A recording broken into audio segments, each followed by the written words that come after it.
What's up, guys? I'm Anthony Totri, joined with Shane Diefenbach, Sean DePaz, and this is the PHNX Sun Devils show, Pac-12 Power Rankings, Week 3. What'd you see, Sean?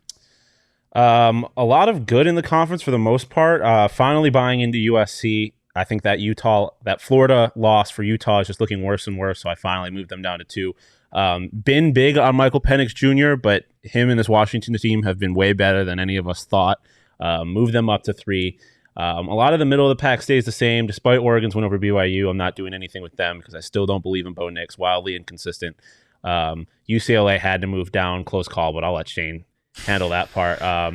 ASU down at 9. I just still think they're clearly better than Cal, Stanford, and Colorado, but I have a hard time saying that they're better than any of the teams above them. So 9 seems like the right spot for them, and I don't see Colorado moving anywhere from that bottom spot anytime this season. Yeah, Shane, you obviously have Arizona State falling all the way to 11. What do you got? Obviously with the Sun Devils down there, and then Washington moved up big for you too. Yeah, well, Arizona State to me, it's a loss to Eastern Michigan, and I know that there is some hope with head coach Sean Aguano taking over for Herm Edwards, but hope doesn't do much in power rankings. You need to win on the field, so until proven otherwise, if they compete with Utah, then maybe I move them up, but I physically cannot move them any higher They're than still 11. A better team than Cal and Stanford, though. We haven't seen it yet. They were not a better team last week. They're definitely better than Colorado, though. Obviously, still at the bottom. You guys finally back on, or you guys are finally with me on the UCLA thing. They are number 7 with all of us. They're just so fraudulent. And then I would like to extend my apology to all Washington fans out there. Michael Penix Jr. and that team are collectively him. Yes, they're very good, beating number 11 Michigan State. And I think they continue to roll. They're number 3, but Oregon is not going to fall any further than 4 for me. Yeah, I mean, I agree. For most of it, USC and Utah, I think, are the clear-cut favorites in this conference. USC especially. What Caleb Williams is doing with that offense is just absolutely insane.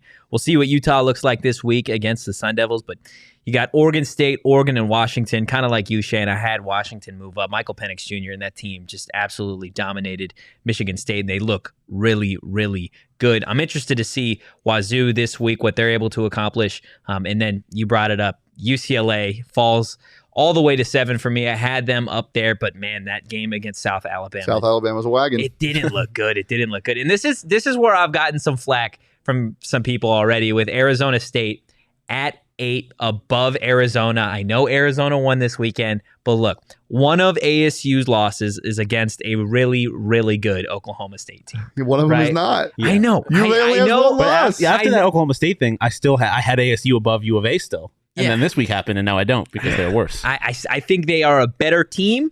We will see, obviously, this weekend and with Pac-12 play starting, if they're able to hold that spot or if they're able to move up. And then, obviously, Stanford, Cal, and Colorado. Colorado should not even be on that list. They're not allowed to play This is a football. power ranking. I don't know if they're a Power 5 school. Yeah, that's fair. We would like to substitute Eastern Michigan. And Air Force. And honestly, maybe ACU, Arizona Christian University. Yeah.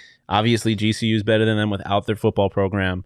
I think you're both wrong with your spots on Arizona State, but damn. Until proven otherwise, that's all I'm going to say. If you're a PNW college football team in the Pac-12, you got to be feeling good, though. Oh, yeah. You got to be feeling real good. I mean, they got a bunch of really solid teams, and honestly, who knows? Maybe the Pac-12 winner comes out of the PNW. You don't know at this point. We'll see what happens in Week 4. Arizona State, obviously, with a big game against Utah. If you want all the latest news on that, check out our podcast, the PHNX Sun Devil Show. But for now, peace.